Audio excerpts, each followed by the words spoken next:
Welcome to my channel. In this video, I will show you how to update Facebook on your laptop step by step, so let's get started. First, click on the Start button and open Microsoft Store. If you installed Facebook from Microsoft Store, click on the Library option from the left side menu. Here you will see all installed apps and available updates. Now look for the Facebook app in the list.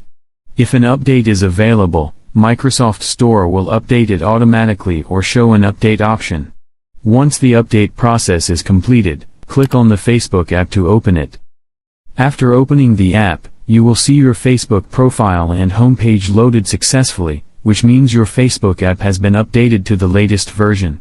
You can now close the window and continue using Facebook with the newest features and improvements.